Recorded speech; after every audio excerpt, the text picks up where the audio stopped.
Le message est arrivé pendant que je prenais un café dans mon café préféré du centre-ville. Un mardi matin tout à fait ordinaire, rien de spécial.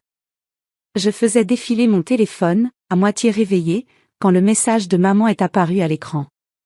Saute Noël cette année, la famille de ta sœur est invitée. Je suis restée à fixer ces mots pendant une bonne minute, mon latte refroidissant dans ma main. Sauter Noël? Comme ça? Sans explication, sans excuse, juste, sauter Noël? Mes doigts tremblaient légèrement quand j'ai répondu, pourquoi? Les 3 petits points sont apparus. Ont disparu. Sont réapparus. Finalement, sa réponse est arrivée, honnêtement? J'aurais préféré qu'elle n'arrive jamais. Nous voulons maintenir l'apparence d'une famille riche. J'ai ri. Vraiment ri, à voix haute, au milieu du café, faisant se retourner quelques personnes. Mais ce n'était pas drôle. Pas du tout. C'était ce genre de rire qui arrive juste avant les larmes, celui qui surgit quand quelque chose est tellement absurde, tellement douloureusement ridicule, que le cerveau ne sait pas comment réagir autrement. Voilà le problème avec ma famille. Ma sœur Elena, l'enfant en or, Elena parfaite, Elena qui ne fait jamais rien de mal, a épousé ce type, Marcus, il y a 3 ans. Il travaille dans la finance, conduit une BMW, porte des costumes hors de prix et parle d'investissement et de portefeuille à chaque réunion de famille. Ils vivent dans une maison de banlieue sans âme avec leurs 2 enfants, tous 2 inscrits dans des écoles privées, tous 2 prenant des cours de piano et de tennis. Et moi? Je suis l'erreur. La déception. Celle qui n'a pas bien épousé, qui n'a pas eu d'enfant avant 30 ans, qui n'a pas suivi le petit scénario parfait que maman et papa avaient écrit pour leur fille. Je suis graphiste. Je travaille en freelance, ce qui, aux yeux de mes parents, signifie au chômage mais avec un ordinateur.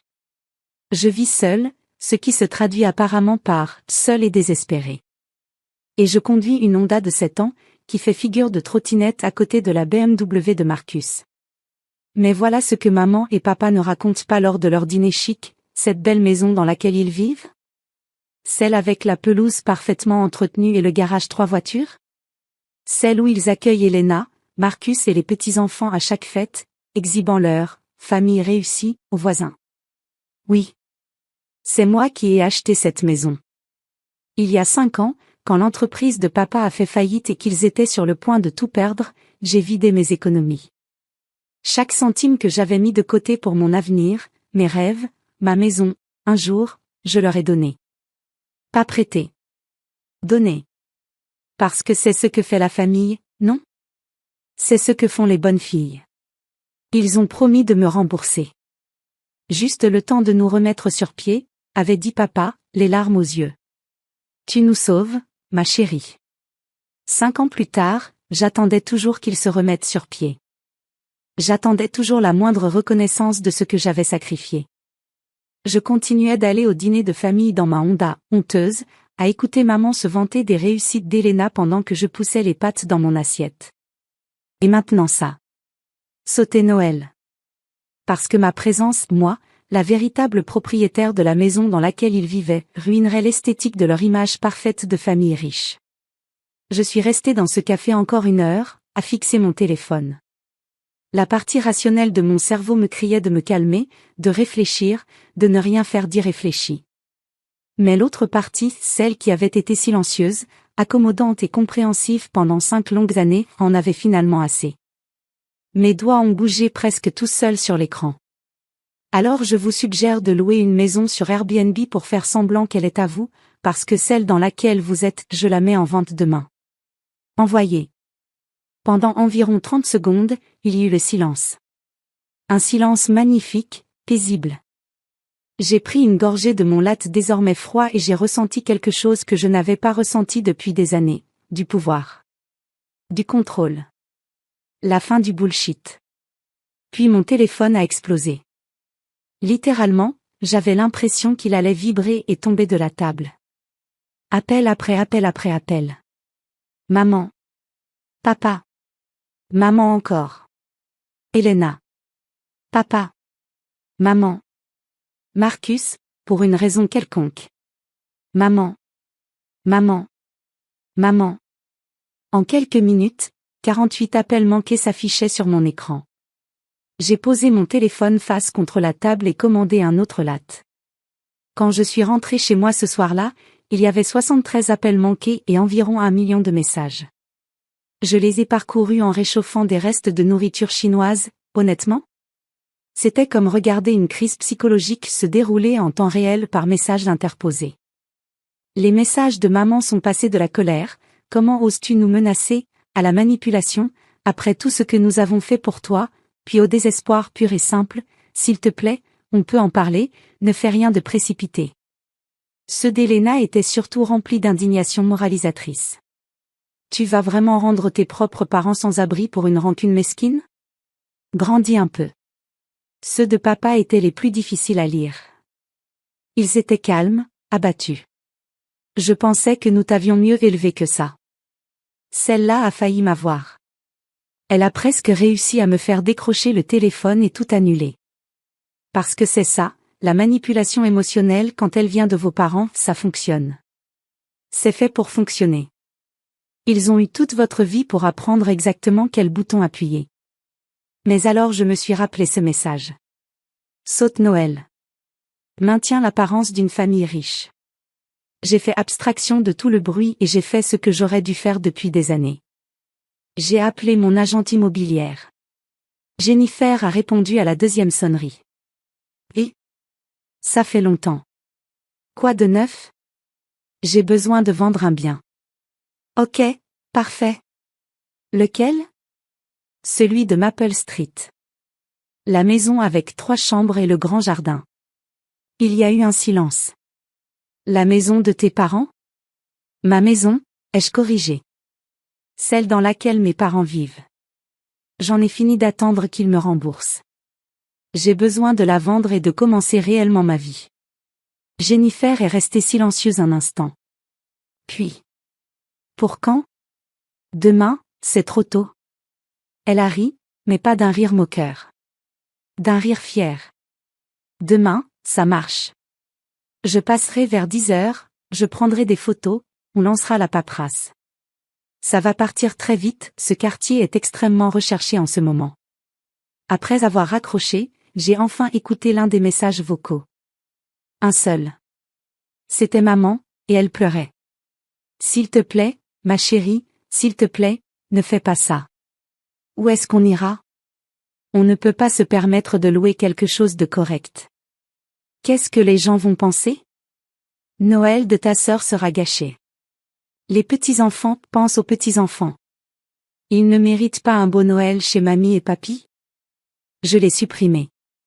Cette nuit-là, je n'ai pas réussi à dormir.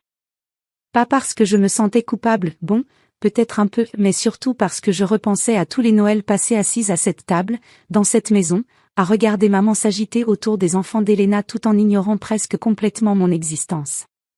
Toutes les fois où j'avais apporté du vin ou un dessert pour qu'on les écarte parce que Elena a déjà apporté quelque chose de mieux. Toutes les photos de famille où j'étais soigneusement placée sur le bord, facile à recadrer. J'ai repensé au jour où j'avais décroché un énorme contrat freelance avec une grande entreprise, le genre de contrat qui vous assure des années de stabilité, et à la réaction de maman. C'est bien, ma chérie. Elena, raconte à tout le monde la promotion de Marcus. J'ai pensé à mon 30e anniversaire, quand ils avaient oublié de m'appeler parce qu'ils étaient trop occupés avec un tournoi de foot de mon neveu. Et j'ai pensé à cette maison. Ma maison. Que j'avais achetée avec de l'argent que j'économisais depuis mes 16 ans. L'argent de chaque anniversaire, de chaque petit boulot, de chaque cadeau de diplôme. L'argent que j'étais censé utiliser pour voyager en sac à dos à travers l'Europe, ou verser un apport pour mon propre logement, ou lancer le studio de design dont j'avais toujours rêvé. À la place, il avait servi à sauver des parents qui me trouvaient désormais trop embarrassante pour être présente à Noël. Quand Jennifer est arrivée le lendemain matin, j'avais déjà commencé à rassembler les quelques affaires que j'avais laissées dans mon ancienne chambre. Des posters, quelques livres, une boîte de souvenirs du lycée. Maman et papa n'étaient pas là, ils étaient sûrement chez Elena, en train de réfléchir à la meilleure façon de gérer leur fille ingrate. Jennifer a parcouru la maison avec sa tablette, prenant des notes et des photos. Ça va se vendre très vite, répétait-elle. Excellente base, quartier magnifique, beaucoup de rénovations. Vous pourriez probablement obtenir. Je me fiche du prix, l'ai-je interrompu. Enfin, évidemment, je veux le prix du marché. Mais surtout, je veux que ce soit fini. Une coupure nette. Elle m'a regardé avec une expression à mi-chemin entre la professionnelle et l'amie inquiète. Tu es sûre de toi? Est-ce que j'étais sûre? J'ai regardé autour de moi le salon, le canapé que j'avais aidé papa à choisir, la couleur des murs que j'avais suggéré, les photos de famille sur la cheminée où je figurais à peine. Et j'ai repensé à ce message. Saute Noël cette année. Oui, ai-je dit. Je suis sûre. L'annonce a été publiée cet après-midi-là. Le soir même, nous avions 3 visites programmées et 2 offres sans même voir le bien. Apparemment, Jennifer ne plaisantait pas quand elle disait que c'était un bien très convoité. Mon téléphone a continué sa crise de nerfs. Les appels s'étaient un peu calmés, probablement parce qu'ils avaient compris que je ne répondrais pas, mais les messages continuaient d'affluer. Cette fois, Elena sortait l'artillerie lourde, m'envoyant des photos de mes neveux avec des légendes du genre. Ils vont être tellement tristes quand mamie et papy devront partir. Utiliser les enfants. Classe. Marcus a même tenté l'approche raisonnable, m'envoyant un long message sur les obligations familiales, les décisions émotionnelles, et sur le fait que nous devrions tous nous asseoir comme des adultes et en discuter rationnellement. J'ai répondu. Les adultes paient leurs dettes.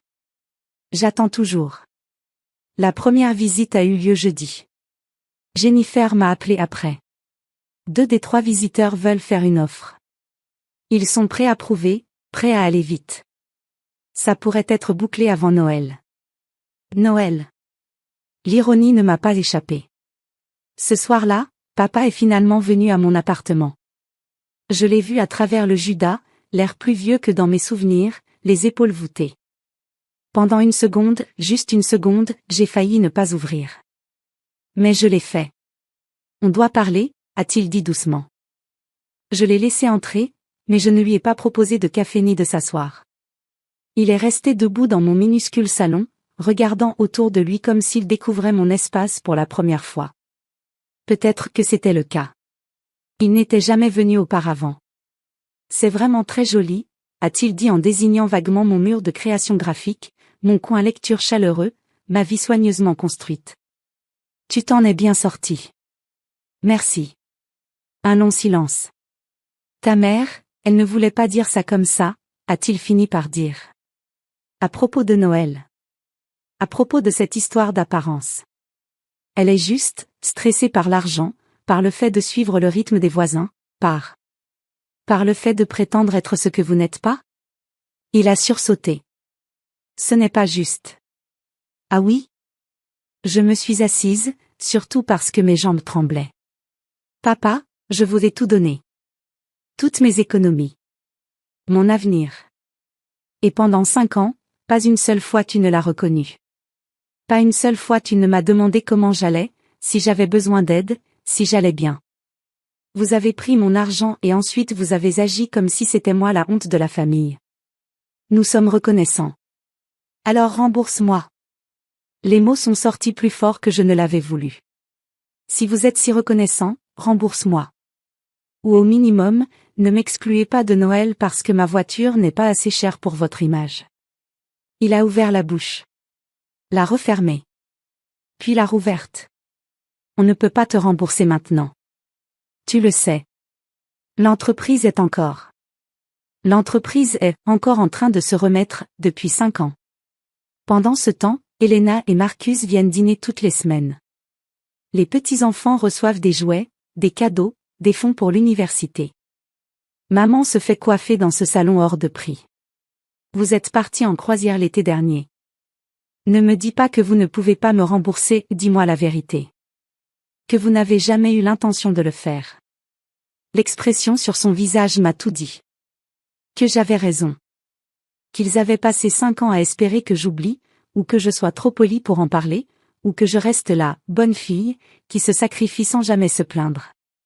Je pense que tu devrais partir, ai-je dit doucement. Il avait l'air de vouloir dire quelque chose d'autre. Quelque chose d'important, quelque chose qui aurait peut-être pu réparer tout ça. Mais quoi que ce soit, il l'a ravalé, et il est parti. La maison s'est vendue en 6 jours. Offre en liquide, sans condition, signature avant Noël. Les acheteurs étaient un jeune couple avec un bébé en route, et quand Jennifer m'a montré leur lettre d'offre, ils écrivaient à quel point ils étaient impatients de créer des souvenirs dans cette maison, de voir leurs enfants grandir dans ce jardin, d'y célébrer les fêtes, les anniversaires, tous ces moments qui transforment une maison en foyer. J'ai pleuré en la lisant. Des larmes de joie, de tristesse, de soulagement, tout mélangé. L'état des lieux final a eu lieu 3 jours avant Noël. Maman et papa avaient déjà commencé à déménager leurs affaires dans le sous-sol d'Elena, temporairement, disait-il, le temps de trouver un endroit. Elena ne m'avait envoyé qu'un seul message depuis la visite de papa. J'espère que tu es contente. Tu as détruit cette famille. Je n'ai pas répondu. Debout dans cette maison vide, regardant les nouveaux propriétaires la parcourir avec leur agente immobilière, désignant les pièces avec enthousiasme, décidant où serait la chambre du bébé, de quelle couleur peindre la cuisine, j'ai ressenti quelque chose d'inattendu. La paix. Pendant 5 ans, cette maison avait été un poids autour de mon cou. Un rappel constant de tout ce que j'avais abandonné, sacrifié, perdu. Et mes parents y avaient vécu sans jamais comprendre ce que ça m'avait coûté. Mais maintenant, ce n'était plus qu'une maison. Et bientôt, ce serait un foyer pour quelqu'un qui l'apprécierait vraiment. Jennifer m'a remis le chèque à la signature finale. J'ai fixé le montant, mon argent, enfin, plus la plus-value de 5 années de marché. C'était suffisant pour verser un apport pour mon propre logement. Suffisant pour faire ce voyage en Europe que j'avais repoussé. Suffisant pour enfin ouvrir ce studio de design. Suffisant pour recommencer. La veille de Noël, j'étais seule dans mon appartement, honnêtement. C'était le meilleur réveillon que j'avais vécu depuis des années. Pas de conversation forcée. Pas besoin de regarder les enfants d'Elena ouvrir leurs cadeaux pendant que mes efforts étaient oubliés. Pas de faux sourires autour d'une table dans une maison qui m'appartenait mais où je n'étais jamais vraiment la bienvenue. J'ai commandé des plats thaïlandais, regardé des films de Noël kitsch, et commencé à esquisser des designs pour mon nouveau studio. Vers 22 heures, mon téléphone a vibré. Un message d'un numéro inconnu. C'est Marcus. Écoute, je ne suis pas d'accord avec la façon dont tout ça s'est passé, mais, je voulais que tu saches qu'Elena m'a dit ce que tu avais fait pour tes parents il y a 5 ans. Je n'en avais aucune idée. Pour ce que ça vaut, je pense qu'ils ont profité de toi, et que tu avais parfaitement le droit de vendre. Elena ne l'admettra pas, mais, elle le sait aussi. Bref. Joyeux Noël. Je l'ai lu 3 fois. Puis j'ai enregistré son numéro et répondu. Merci d'avoir dit ça. Joyeux Noël à toi et à ta famille. Peut-être que les choses ne seraient pas toujours brisées avec Elena. Peut-être qu'un jour, nous retrouverions quelque chose qui ressemble à une relation de sœur. Mais pour l'instant, c'était suffisant, quelqu'un dans ma famille reconnaissait enfin la vérité. Le jour de l'an, j'ai signé le bail d'un petit local commercial en centre-ville. Mon studio. Mon rêve. Enfin en train de se réaliser. J'en ai parlé sur les réseaux sociaux, juste une annonce simple avec une photo de l'espace vide et la légende. Nouvelle année, nouveau chapitre. Prise de clients freelance à partir de février. Rêvez grand, construisez encore plus grand. Les réactions ont afflué. Des amis dont je n'avais plus de nouvelles depuis des années, des collègues qui me félicitaient, même des clients potentiels qui me contactaient. Et parmi tous ces commentaires, il y en avait un de papa. Fier de toi, ma chérie. Désolé pour tout. On peut parler? Je n'ai pas répondu tout de suite. Peut-être que je le ferai un jour. Peut-être que nous reconstruirions quelque chose à partir des cendres de ce qui s'était brisé. Mais ce serait différent cette fois. À mes conditions. Avec des limites. Avec de l'honnêteté. Ou peut-être que nous ne reconstruirions rien du tout. Peut-être que certaines choses sont destinées à rester brisées. Quoi qu'il en soit, pour la première fois, je me choisissais enfin. Avec le recul, ce message, saute Noël cette année, a été la pire et la meilleure chose qui me soit arrivée.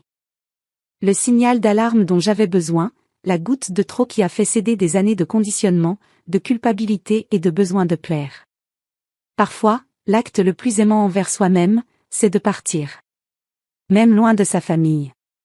Surtout quand cette famille traite votre amour comme une obligation et vos sacrifices comme s'ils étaient invisibles. J'ai passé ce Noël seul, mais je n'étais pas seule. J'étais libre. Et le Noël suivant? Je l'ai passé dans mon nouveau studio, entouré de ma famille choisie, des amis qui me valorisaient vraiment, des collègues qui respectaient mon travail, des gens présents pour moi comme je l'avais été pendant des années pour les autres. La maison de Maple Street résonne maintenant de rire, à ce qu'on me dit. La nouvelle famille l'adore. Il m'envoie parfois des nouvelles par l'intermédiaire de Jennifer, des photos de la chambre du bébé, du jardin qu'ils ont planté, de la cabane qu'ils ont construite. C'est exactement ce que j'avais espéré quand je l'avais acheté toutes ces années auparavant. Un foyer rempli d'amour. Il m'a juste fallu du temps pour comprendre que ce foyer n'avait pas besoin d'inclure les personnes qui me faisaient me sentir sans abri dans ma propre vie. Et tu sais quoi? Je ne regrette absolument rien. Merci d'avoir regardé. Laissez un like si cette histoire vous a plu, n'oubliez pas de vous abonner si ce n'est pas encore fait, et cliquez sur la carte ci-dessus pour découvrir d'autres histoires comme celle-ci. À la prochaine!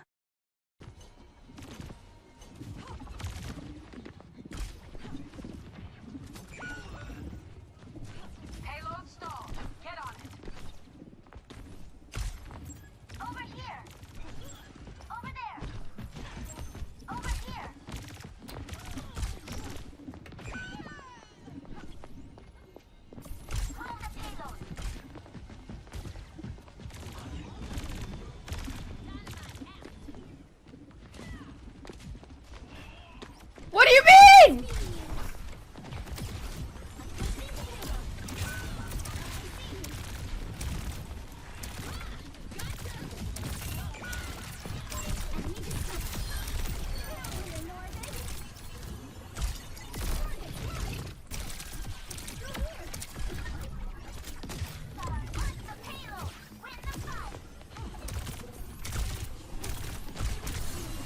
Hello?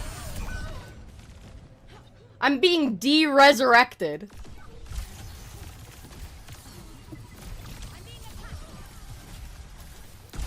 Oh. Okay.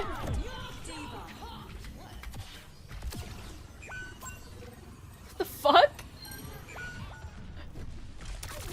That's kinda cool, actually. I might play Mercy after this. That's lit. Brad, bitch. What the fuck did you just say to me? What the fuck did you just say to me? Schmungus? Schmungus? Chungus? What the fuck?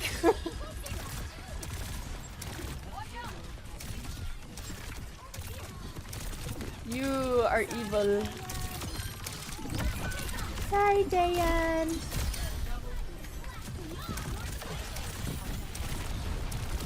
Sorry, Dayan.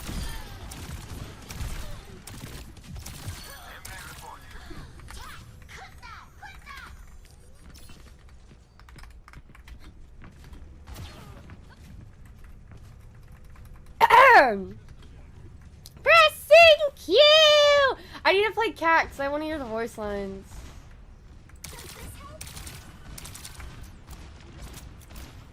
What's up, Triple? How are you on this fine April Fool's Day?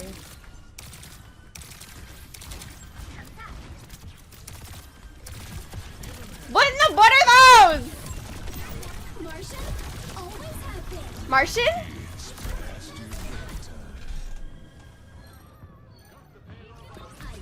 That felt personal. It's 6:30. That felt personal. Hello, I'm Twigger. I love women and I'm Venturemain.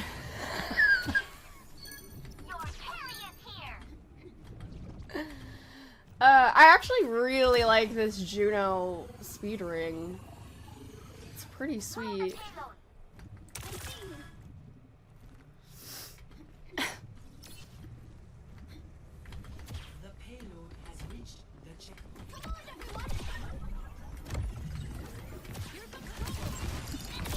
Oh, they were not expecting that.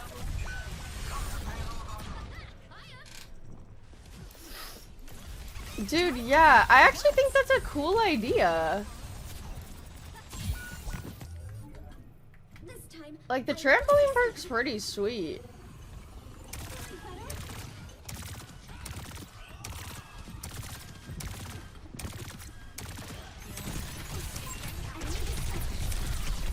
You are not Tolu.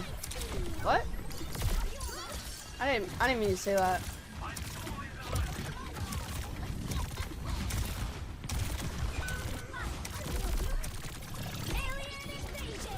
Alien invasion!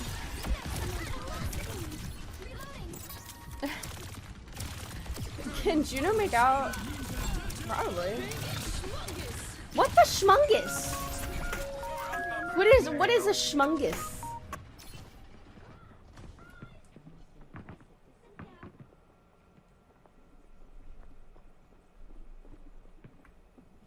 We need to move that payload.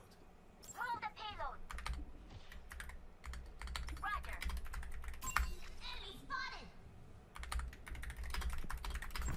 Over here. Ring deployed.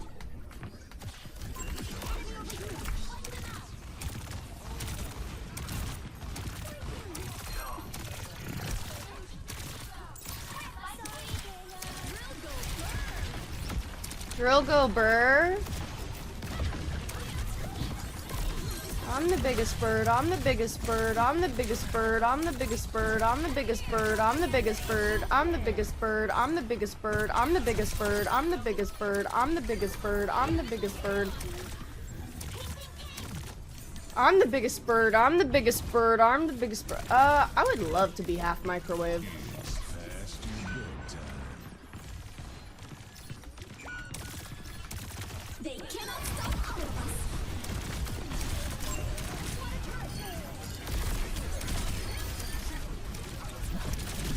What the hell is that turret?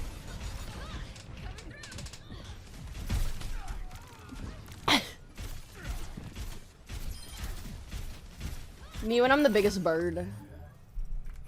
Me when I'm the biggest munch.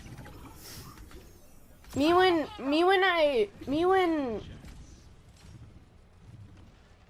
like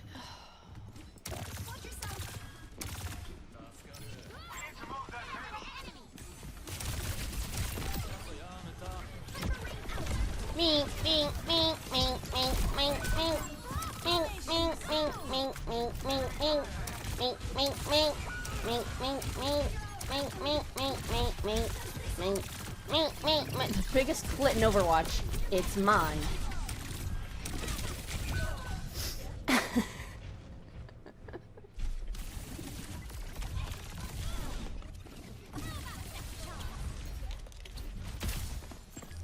Who's got the most throbbing red clit in Overwatch?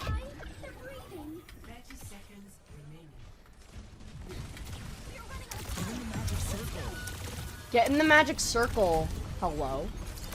Why do you have two turrets? I don't really like that. Biggest schmungus. I am here to protect you. Over there. Time to hold up and we keep on payload.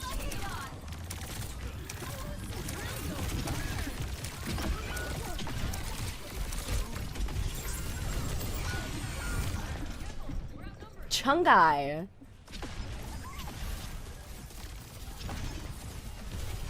Oh, the little mythic has the googly eyes too. That's so cool. That's so cool.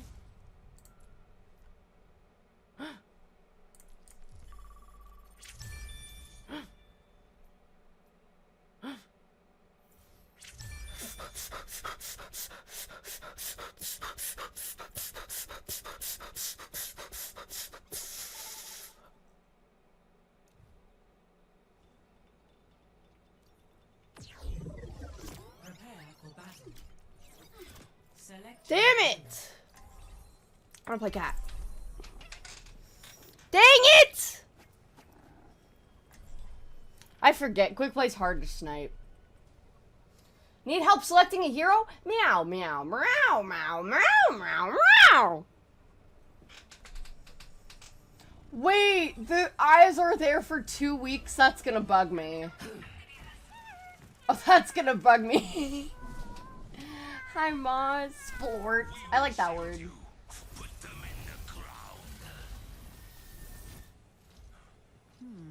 I think I can make this worth my time. Okay, thank God.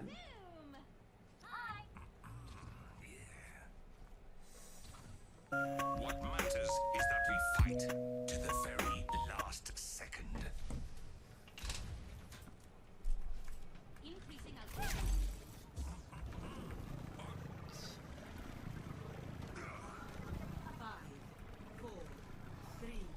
Hi guys.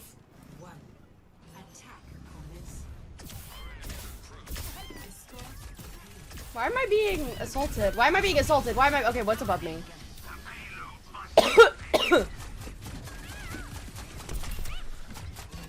What can I do? Wait, what's different?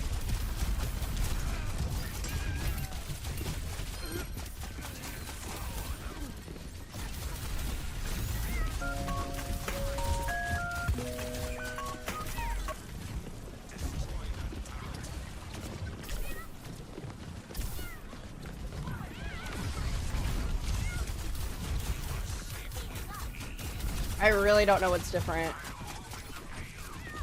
Drop ball on them?